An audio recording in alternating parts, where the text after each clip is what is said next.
আসসালামু আলাইকুম সুপ্রিয় দর্শক, কেমন আছেন সবাই? আশা করছি সকলেই ভালো আছেন। 2026 সালের মালয়েশিয়া ভ্রমণের জন্য ভিসার নিয়মাবলীতে বেশ কিছু পরিবর্তন আনা হয়েছে এবং ফ্লাইট পরিচালনার ক্ষেত্রে নতুন সূচি সংযুক্ত হয়েছে। বর্তমান তথ্য অনুযায়ী গুরুত্বপূর্ণ আপডেটগুলো আজকের ভিডিওর মাধ্যমে আমরা তুলে ধরার চেষ্টা করব। ভিসা সংক্রান্ত নতুন আপডেট। ই ভিসা সিস্টেম। বর্তমানে বাংলাদেশিদের জন্য মালয়েশিয়া ই ভিসা কার্যক্রম চালু আছে। আবেদনকারীরা অফিসিয়াল মাই ভিসা পোর্টালের মাধ্যমে সরাসরি আবেদন করতে পারেন।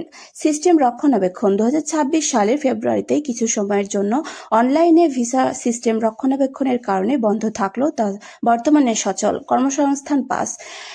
1 জুন 2026 থেকে মালয়েশিয়ার সরকার প্রবাসীদের জন্য নতুন বেতন নীতি এবং 5 থেকে 10 বছরের নির্ধারিত মেয়াদের এমপ্লয়মেন্ট পাস চালু করতে যাচ্ছে।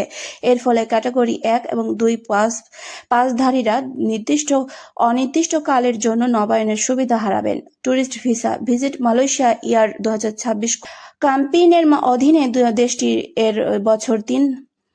দেশটি এই বছর 3 লক্ষ বাংলাদেশি পর্যটক আকর্ষণের লক্ষ্যমাত্রা নির্ধারণ করেছে। পর্যটকদের জন্য ডিজিটাল অ্যারাইভাল প্রক্রিয়া এবং এন্ট্রি রুলস আরও সহজ করা হয়েছে। শ্রমিক নিয়োগ। মালয়েশিয়া সকল বৈধ বাংলাদেশি এজেন্সির জন্য শ্রমবাজার উন্মুক্ত করার সিদ্ধান্ত নিয়েছে এবং নতুন ইউনিফর্ম সিলেকশন সিস্টেম পরিবর্তন করেছে। নতুন ফ্লাইট।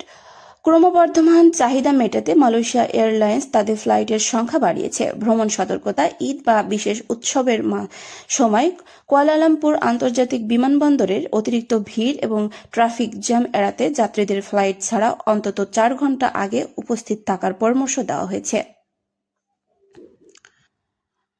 2026 সালের মার্চ মাস অনুযায়ী মালয়েশিয়ার কলিং ভিসা বা কর্মী নিয়োগের ক্ষেত্রে নতুন সরকার বিশেষ কোটা বা কেস বাই কেস ভিত্তিতে আবেদন গ্রহণ করছে। 10টি কঠোর শর্তে শ্রমিক নেওয়া হচ্ছে, যার মধ্যে তিনটি শর্ত শিথিল করার জন্য বাংলাদেশ অনুরোধ জানিয়েছে। ভিসা আবেদন অনলাইনে করতে হবে এবং যাত্রার আগে ব্লকলিস্ট চেক করা বাধ্যতামূলক। মালয়েশিয়া ভিসা ও ফ্লাইট আপডেট। ভিসা প্রক্রিয়া।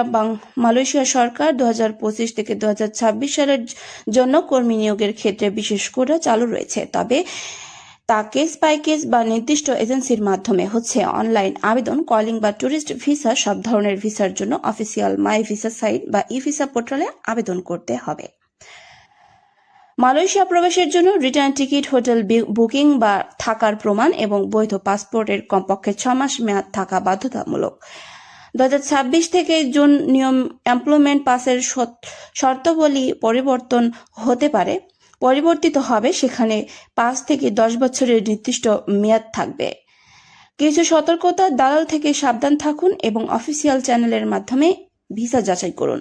তো বন্ধুরা, আজকের ভিডিওটি এখানে শেষ করছি। দেখা হচ্ছে পরবর্তী কোনো ভিডিওতে। ততক্ষণ পর্যন্ত সকলে ভালো থাকবেন, সুস্থ থাকবেন। আল্লাহ।